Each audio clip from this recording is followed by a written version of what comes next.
I hope कि आप सब खैरियत से होंगे। Easy approach to science channel से मैं कैसर भट्टी। आज हम डिस्कस करेंगे सॉल्ट्स को। आज की वीडियो में हम सॉल्ट्स की डेफिनेशन देखेंगे और सॉल्ट्स के जो कंपोनेंट्स हैं, बेसिक कंपोनेंट्स हैं, उसको देखेंगे। यानी बेसिक रेडिकल और जो एसिडिक रेडिकल है इसको हम देखेंगे विद एग्जांपल्स, रिएक्शंस के साथ हम इनकी डेफिनेशंस पे गौर करेंगे।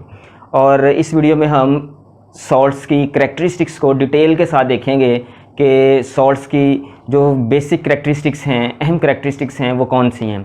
और वीडियो के लास्ट में हम देखेंगे सॉल्ट्स को तैयार करने के मेथड, कि हम सॉल्ट्स को किस तरह लेबॉरेटरी में तैयार कर सकते हैं, या आम तौर पे सॉल्ट्स जो हैं किस तरह बनते हैं, उनकी प्रिपरेशन में कौन सी चीज़ें हैं जो यूज़ होती हैं। तो इसमें हम मेथड्स भी इसके डिटेल के साथ पढ़ेंगे। इससे पहले अगर आपने अभी तक हमारा चैनल सब्सक्राइब नहीं किया तो चैनल सब्सक्राइब कर दीजिए और बेल आइकन को प्रेस कर दीजिए ताकि हमारी आने वाली हर नई वीडियो की अपडेट आपको बर वक्त मिलती रहे।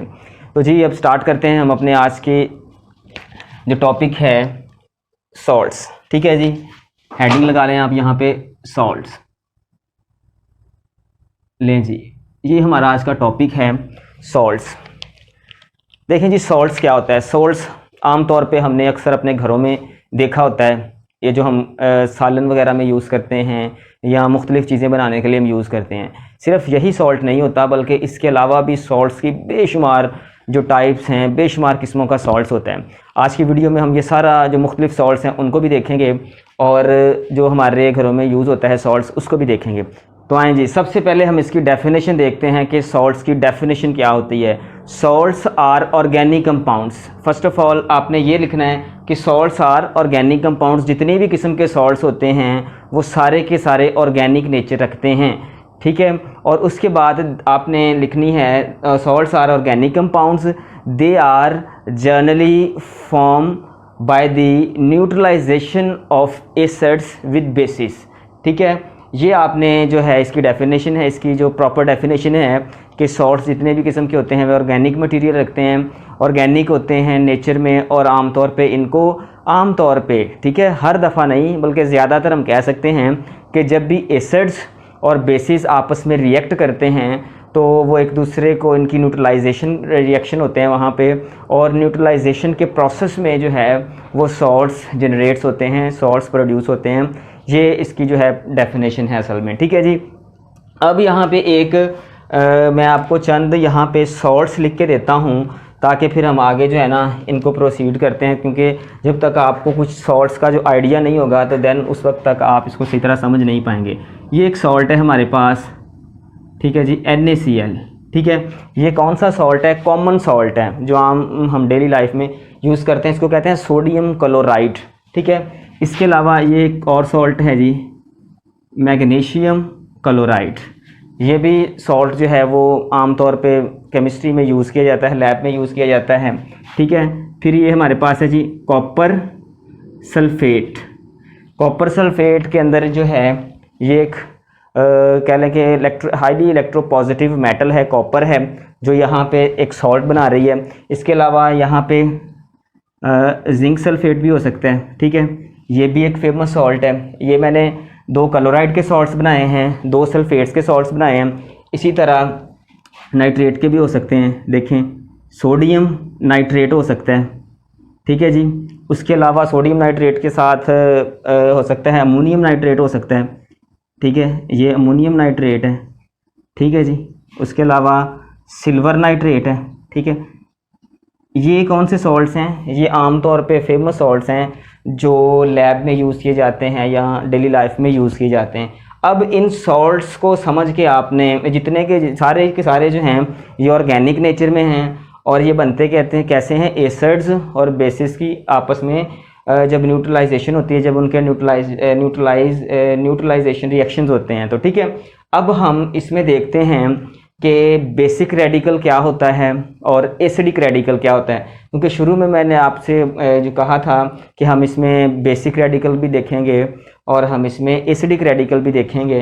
तो ये हम सीखते हैं। तो यहाँ से हम कोई एसिड ले लेते हैं, उससे आपको समझ आ जाएगी। ठीक है, चलें जी, अब हम जैसे फ़र्ज़ करें ये ले लेते हैं, NaCl लेते हैं यहाँ पे। ठीक है, NaCl देखते हैं कि कैसे बनता है। ठीक है जी, तो हम यहाँ पे एक रिएक्शन लेंगे, उस रिएक्शन से आपको समझ आ जाएगी, क्योंकि हम सीखने जा रहे हैं, ये नोट कर लें ज़रा, क्या सीखेंगे हम? एसिडिक रेडिकल, रेडिकल, रेडिकल, ये चीज़ हम सीखेंगे। और साथ में हम सीखेंगे जी बेसिक, बेसिक रेडिकल, रेडिकल। ये दो चीज़ें हम यहाँ पे आज की वीडियो में सीखेंगे कि बेसिक रेडिकल क्या होता है और जो है एसिडिक रेडिकल क्या होता है। तो इसको समझने के लिए हम यहाँ पे सिंपल एक रिएक्शन लेते हैं, इस रिएक्शन से आपको समझ आएगी। ये हमारे पास है जी हाइड्रोक्लोरिक एसिड, जिसे आप HCl कहते हैं। HCl को जब आप रिएक्शन करवाएंगे HCl का, किसके साथ करवाएं आप? एक फेमस बेस है आपके पास, लो ये भी मुसीबत है यार, ठीक है।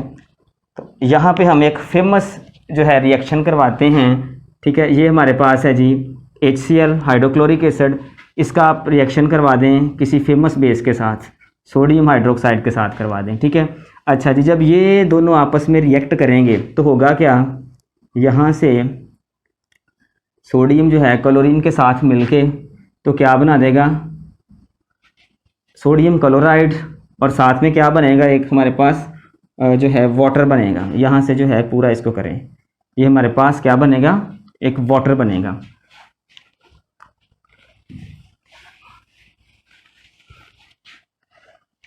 तो जी यहाँ पे हम एक रिएक्शन करते हैं, उस रिएक्शन से हमें इन दोनों की डेफिनेशन समझ आ जाएंगी, ठीक है जी। ये हमारे पास है जी तो जी यहाँ पे हम एक रिएक्शन लेते हैं, उस रिएक्शन से जो जी यहाँ पे हम एक रिएक्शन लेते हैं, इस रिएक्शन से आपको समझ आ जाएगी, ठीक है। ये हमारे पास है जी एक फेमस एसिड है और ये हमारे पास एक बेस है जी, ठीक है जी। कौन सी बेस है, कौन सा एसिड है, ये देखते हैं। ये हमारे पास है जी HCl यानी हाइड्रोक्लोरिक एसिड, और ये हमारे पास एक बेस है सोडियम हाइड्रोक्साइड। अच्छा, जब इन दोनों का रिएक्शन हम करवाते हैं, ठीक है, तो इनके रिएक्शन के दौरान होता क्या है? जो सोडियम होता है वो क्या करता है जी? क्लोरीन के साथ मिल जाते हैं। ये सारे रिएक्शन हम डिटेल के साथ करके आए हैं। तो यहाँ पे क्या बन जाएगा? सोडियम क्लोराइड, और साथ में क्या बना? OH यहाँ से और H यहाँ से मिलके क्या बन जाएगा? वाटर बन जाएगा।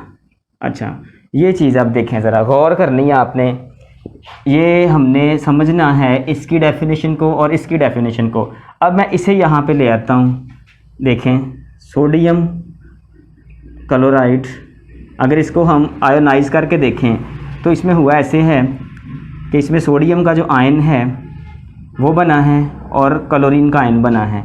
ये जो आयन है यहाँ पे, ये क्या बना हुआ है? यहाँ पे कैटायन है, ठीक है जी। क्या है जी? कैटायन। और ये जो है ये कौन सी फॉर्म में है? ये हमारे पास एनाइन फॉर्म में है, एनाइन फॉर्म, ठीक है। तो ये यहाँ पे दो किस्म के जो हैं आयन्स बने हुए हैं।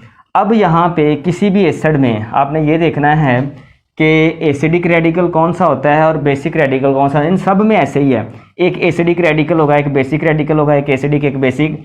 तो हम चूँकि इसको ले रहे हैं तो इसको देखेंगे हम कि यहाँ पे एसिडिक कौन सा है और बेसिक कौन सा है। ये तयन होता है रिएक्शन की, अगर हम बैकग्राउंड में जाएँ तो पता चलता है कि कौन सी चीज़ एसिडिक रेडिकल है और कौन सी बेसिक है। अब यहाँ पे देखें, ये क्या था हमारे पास? ये हमारे पास था बेस, ये हमारे पास क्या था? ये हमारे पास था एसिड, ठीक है। तो यहाँ पे देखें, एक हमारे पास कैटायन बना है, एक बना है हमारे पास एनायन। कैटायन उसको कहते हैं जिसके ऊपर पॉजिटिव चार्ज होता है, एनायन उसको कहते हैं जिसके ऊपर नेगेटिव चार्ज होता है। तो अब यहाँ पे देखें, एसिड जो है, एसिड ने क्या दिया है यहाँ पे? एनायन। क्या दिया है जी? एनायन, यानी कि Cl नेगेटिव। और जो बेस है इसने हमें क्या दिया है? इसने हमें सोडियम दिया है, जो कि यहाँ पे कैटायन है, यानी कि पॉजिटिव चार्ज दे रहा है, ठीक है। तो हम यहाँ पे कह सकते हैं, हम यहाँ से जज कर सकते हैं कि जो सोडियम है, जो क्या है हमारे पास? सोडियम है। सोडियम किससे आया है? बेस से। तो ये हमारे पास यहाँ पे क्या होगा? एक बेसिक रेडिकल होगा। चूँकि ये बेस से आया है तो ये फिर क्या है? Basic radical. ये वाला जो है, चूँकि ये एसिड से आया है, एनायन यानी कि नेगेटिव वाला, तो ये क्या यहाँ पे कहलाएगा? ये यहाँ पे एसिडिक रेडिकल कहलाएगा। एसिडिक रेडिकल, बेसिक रेडिकल, वो स्पीशीज़ जो एसिड से आए, जैसे ये है, वो क्या कहलाता है, एसिडिक रेडिकल, जैसे कि Cl है, वो स्पीशीज़ जो बेस से आए, जैसे यहाँ से सोडियम हाइड्रोक्साइड से सोडियम आया है तो ये कैटायन है, तो ये यहाँ पे क्या कहलाएगा, बेसिक रेडिकल। ये इसकी जो है मेन जो है, आपने इसकी डेफिनेशन जो समझनी है कि ये क्या है, ठीक है। तो आप इसको लिख भी सकते हैं यहाँ पे इसकी डेफिनेशन को कि the substance which gain acid that is called acidic radical and the species or a substance which given by the base that is called क्या से कहते हैं, बेसिक रेडिकल, ठीक है। तो ये आपने इसकी डेफिनेशंस भी इसको अच्छी तरह समझना है, याद करना है, तो ये आपका जो है कॉन्सेप्ट बन गया, ठीक है। अब हम क्या करते हैं, इसके कुछ करेक्टरिस्टिक्स देखते हैं कि इसकी कुछ करेक्टरिस्टिक्स कौन सी होती हैं जो इसको आम एसिड से या बेसिस से या दूसरे स्पीशीज से क्या करती हैं, मुमताज़ करती हैं, ठीक है।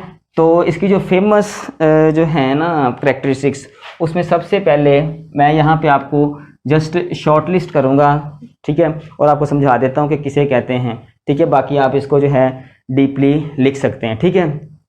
तो सबसे पहले है कि जितने भी किस्म के सॉल्ट्स होते हैं, ठीक है, जितने भी किस्म के सॉल्ट्स होते हैं जी, वो होते हैं जी क्रिस्टलाइन फॉर्म में, ठीक है जी। जितने भी किस्म के सॉल्ट्स आप देखेंगे हमेशा वो क्रिस्टलाइन फॉर्म में पाए जाएंगे। जैसे आप कॉमन सॉल्ट की बात कर लें, NaCl की बात कर लें, तो उसमें क्या होता है, यहाँ पे आप में देखें कि उसमें क्रिस्टल्स बने होते हैं। अगर हम घर में जो हमारे सॉल्ट होता है उसको आप चेक करें तो उसमें आपको क्रिस्टल्स दिखाई देंगे, ठीक है। और वो क्रिस्टल्स जो हैं वो नेगेटिव और पॉजिटिव आयन से मिल के बनते हैं, ठीक है। इस वजह से जो सॉल्ट्स हैं वो क्रिस्टलाइन फॉर्म में पाए जाते हैं, क्योंकि उसमें कैटायन और एनायन जो हैं आमतौर पे मिल के, यानी बेसिक रेडिकल और एसिडिक रेडिकल जो हैं वो मिल के सॉल्ट बनाते हैं।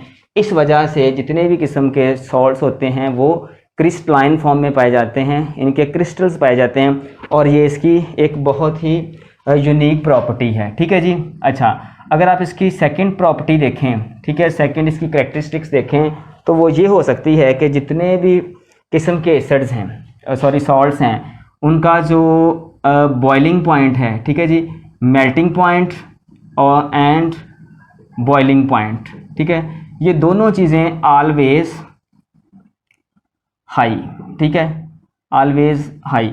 मतलब इनका मेल्टिंग पॉइंट और जो बॉइलिंग पॉइंट है वो हमेशा हाई होगा। आप कॉमन सॉल्ट की मिसाल ले लें, इसको अगर आप मेल्ट करना शुरू कर दें तो ये आपसे जल्दी मेल्ट नहीं हुआ, क्योंकि इसका मेल्टिंग पॉइंट बहुत ज़्यादा है। ना ये बॉयल होता है क्योंकि इसका मेल्टिंग पॉइंट भी बहुत ज़्यादा है। तो ये भी एक इसकी एक फ़िज़िकल प्रॉपर्टी है कि इसका मेल्टिंग पॉइंट और जो बॉइलिंग पॉइंट है वो हमेशा हाई होता है, अप होता है। आम जितनी भी किस्म की जो हैं स्पीशीज़ हैं या जो आम आप मटेरियल या सब्सटेंसेस देखते हैं, ठीक है। तो एक इसकी और प्रॉपर्टी हमेशा जो है डील की जाती है वो ये है कि जितने भी किस्म के सॉल्ट्स हैं, ये क्या होते हैं, आम तौर पे कह लें कि वाटर नेचर रखते हैं, ठीक है। हम इसको लिख सकते हैं वाटरी नेचर। मैं यहाँ पे लिख देता हूँ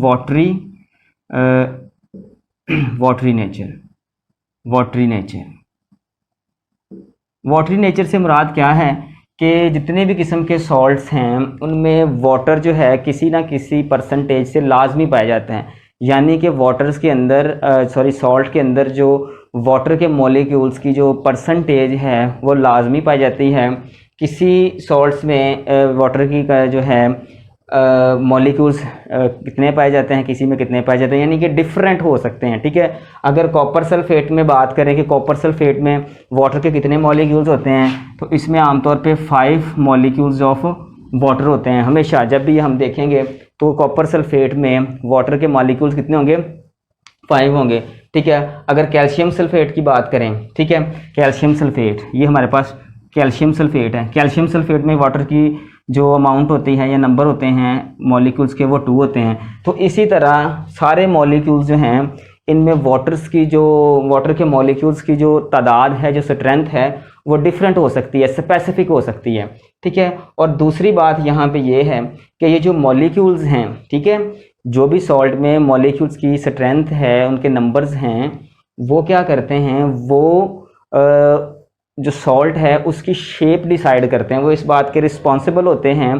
कि जो उसके क्रिस्टल्स बनने हैं वो किस टाइप के बनने हैं, कितने स्ट्रॉन्ग बनने हैं, कितने वीक बनने हैं, वो डिसाइड करते हैं number of molecules in the structure of salts. ठीक है, तो ये आपने याद रखना है, ये भी इसकी एक खूबी है कि इसकी करेक्टरिस्टिक्स है कि इसमें वाटर जो है लाजमी पाया जाता है और वो मुख्तलिफ परसेंटेज के लिहाज से पाया जाता है डिफरेंट में। ठीक है, आप अपनी बुक से चेक कर सकते हैं, हर एक में डिफरेंट जो है उन्होंने नंबर ऑफ मॉलिक्यूल्स लिखे हुए हैं, तो आपको चंद एक जो हैं एग्जांपल्स अपने जहन में रख सकते हैं। ठीक है जी, अब हम इसके यहाँ कुछ मेथड्स देखते हैं कि सॉल्ट्स को किस तरह तैयार किया जा सकता है लेबॉरेटरी में, या आम तौर पे सॉल्ट्स जो हैं वो किस तरह बनते हैं लेबॉरेटरीज़ में, या फिर मुख्तलिफ जगह पे कैसे सॉल्ट्स माजरे वजूद में आते हैं, कैसे बनते हैं। तो कुछ हम रिएक्शन सीखते हैं, इन रिएक्शंस को आपने ध्यान से सीखना है। ठीक है, ईजी हैं, मुश्किल नहीं है अगर आप ध्यान से सीखेंगे तो। ठीक है जी, तो यहाँ पे मैं कुछ जो हैं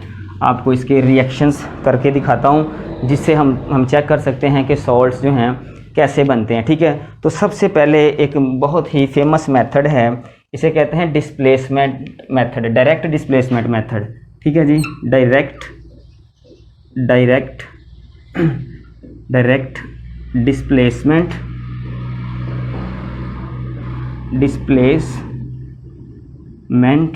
मेथड, डायरेक्ट डिस्प्लेसमेंट मेथड। अच्छा जी, डायरेक्ट डिस्प्लेसमेंट मेथड में क्या होता है जी, इसको आपने समझना है कि डायरेक्ट डिस्प्लेसमेंट मेथड में कैसे सॉल्ट्स बनते हैं। ठीक है, इस मेथड में हम सीखेंगे और ये बड़ा ही इजी मेथड है। ठीक है, इसमें होता क्या है कि सिंपल आपने यहाँ पे कोई भी एक मेटल लेनी है। ठीक है, मेटल आप कौन सी ले सकते हो, आप जिंक ले सकते हो, आप मैग्नीशियम ले सकते हो, आप सोडियम ले सकते हो, कोई भी मेटल ले सकते हो। ठीक है, उस मेटल को आपने क्या करना है कि किसी भी एसिड के साथ रिएक्ट करवाना है। ठीक है, जैसे सिंपल मैं यहाँ पे करवाता हूँ। ठीक है, मेरे पास एक मेटल है। ठीक है जी, ये मैं मैग्नीशियम ले लेता हूँ। ठीक है, मैग्नीशियम ये हम बनाने लगे हैं अभी सॉल्ट। ठीक है, ये देखते हैं कि कैसे सॉल्ट बनता है। ठीक है, क्योंकि NaCl को हमने पहले वाले एग्जांपल में डिस्कस किया, अब हम मैग्नीशियम क्लोराइड को लेते हैं। मैग्नीशियम कैसे बनता है जी, अगर हम मैग्नीशियम को, ये एक मेटल है, इसको हम रिएक्ट करवाते हैं किसी भी सॉल्ट के साथ। ठीक है, हाइड्रोक्लोरिक एसिड ले लें, HCl ले लें, तो इसमें क्या होगा कि जो मैग्नीशियम क्लोराइड है, ठीक है, आपको पता है ये इलेक्ट्रोपॉजिटिव है और ये क्या करेगी, यहाँ से क्लोरीन को ले लेगी। जब क्लोरीन को लेगी तो इसने क्या बनाना है, वहाँ से भी हमें पता चल रहा है कि ये हमेशा इस फॉर्म में सॉल्ट बनाती है। अगर इसको बैलेंस करने की हम कोशिश करें तो यहाँ पे चूँकि क्लोरीन के 2 हैं तो हमें भी यहाँ पे 2 लगाने पड़ेंगे। तो ये हमारे पास जो है एक रिएक्शन जो है वो कंप्लीट हो गया है जब हम यहाँ पे हाइड्रोजन भी लगा देंगे। क्यों, क्योंकि यहाँ पे 2 हाइड्रोजन जो हैं वो बच जाएंगे और यहाँ पे हमारे पास जो है मैग्नीशियम क्लोराइड बन गया है। अच्छा, ये आप यहाँ पे मतलब मेटल को चेंज भी कर सकते हैं। ठीक है, आप यहाँ पे सोडियम रख लें तब भी बन जाएगा, क्योंकि वो पहले किया था इसलिए नहीं मैंने किया।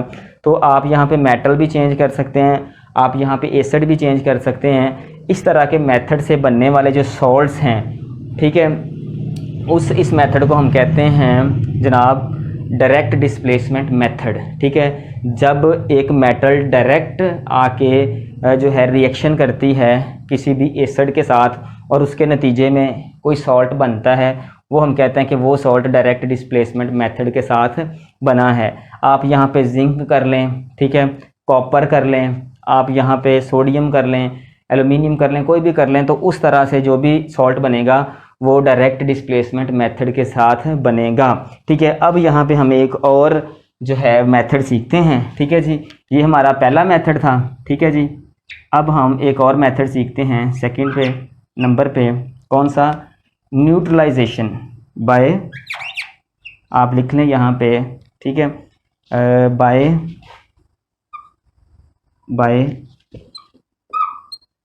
न्यूट्रलाइजेशन।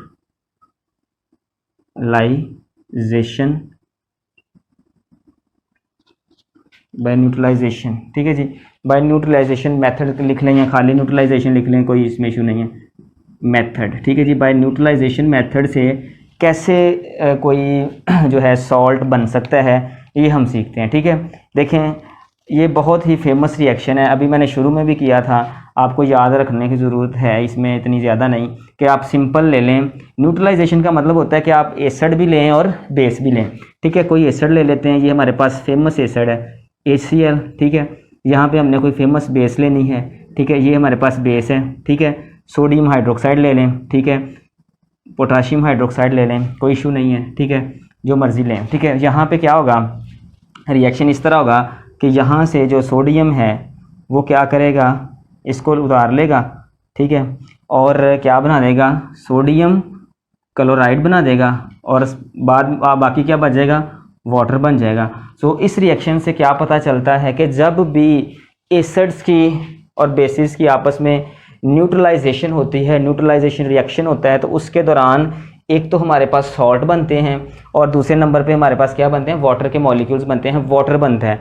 ये लाजमन है। ठीक है, ये इसमें हमेशा जो है, हमेशा जब भी एसिड और बेस आपस में रिएक्ट करेंगे तो वाटर वहाँ पे लाजमी बनेगा। क्यों? क्योंकि हमने अभी पढ़ा है कि सॉल्ट में जो है मुख्तलिफ नंबर ऑफ मॉलिक्यूल्स जो हैं वो पाए जाते हैं। ठीक है, तो इस वजह से यहाँ पे हमारे पास जो है क्या कहते हैं कि वाटर के मॉलिक्यूल्स भी लाजमी बनेंगे। तो ये प्रोसेस, ये मेथड हमारे पास क्या कहलाएगा, neutralisation method.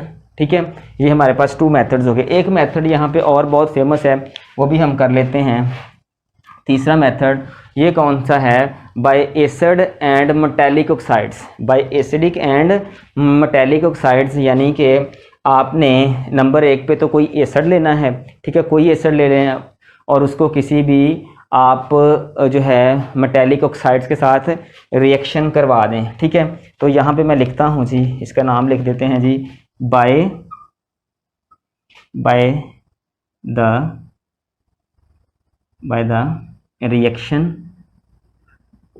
Reaction of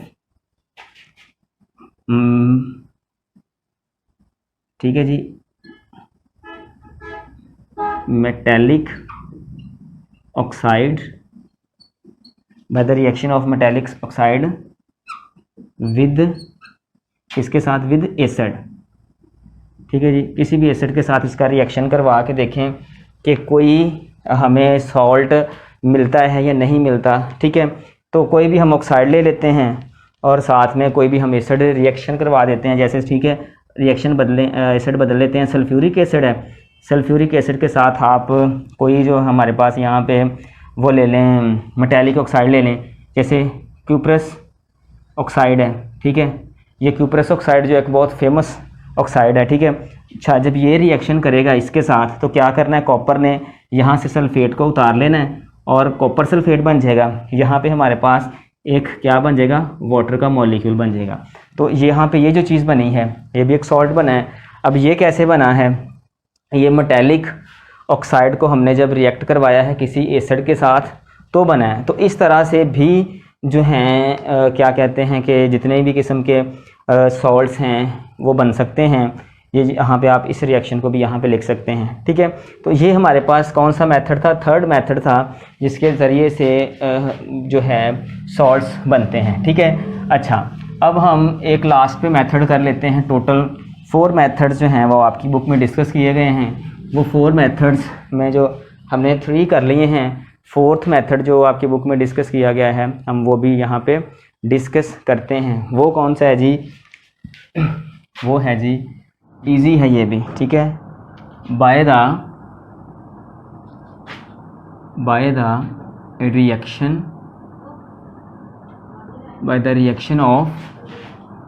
of N acid, bye the reaction of N acid with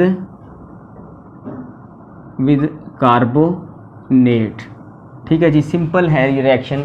हमने कोई भी यहाँ पे लेना है, एसिड लेना है और उसको किसी भी कार्बोनेट के साथ रिएक्ट करवा देना है और देखना है यहाँ पे कि लाजमी कोई ना कोई हम यहाँ पे हमें सॉल्ट दिखाई देगा। ठीक है, तो यहाँ पे हम कोई एसिड ले लेते हैं। ठीक है, जैसे हम HCl लेते हैं, इसमें हम क्या करते हैं, कोई कार्बोनेट ले लेते हैं। कार्बोनेट क्या होता है जी, हमारे पास कार्बोनेट यहाँ पे हम सोडियम कार्बोनेट ले सकते हैं, कैल्शियम कार्बोनेट ले सकते हैं, कोई भी यहाँ पे कार्बोनेट्स ले लें। ठीक है जी, ये हम ले लेते हैं जी कैल्शियम कार्बोनेट।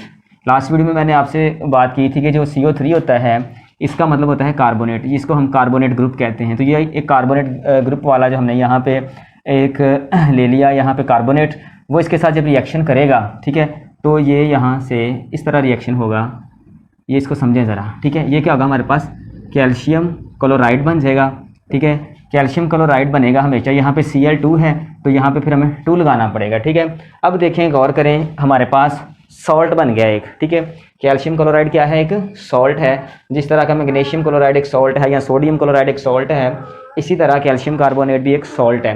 अब जो बाकी बचा है हमारे पास वो क्या है, यहाँ पे ऑक्सीजन के कितने हैं, 3 हैं, और एक कार्बन का है, और 2 यहाँ पे किसके हैं, हाइड्रोजन के हैं। तो हम इसको सिंपल कर लेते हैं।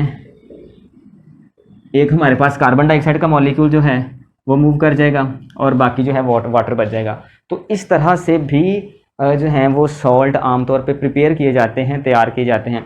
ये सारे मेथड्स जो हैं वो सॉल्ट्स की प्रिपरेशन के लिए यूज़ किए जाते हैं, प्रिपरेशन में यूज़ किए जाते हैं, प्रिपरेशन करने के लिए इनको फॉलो किया जाता है, इन सारे मेथड्स को। सारे मेथड्स आपने समझने 4 हैं, ठीक है। डायरेक्ट डिस्प्लेसमेंट मेथड, ठीक है, जिसमें मेटल जो है वो डायरेक्ट एसिड पे आकर रिएक्ट करती है।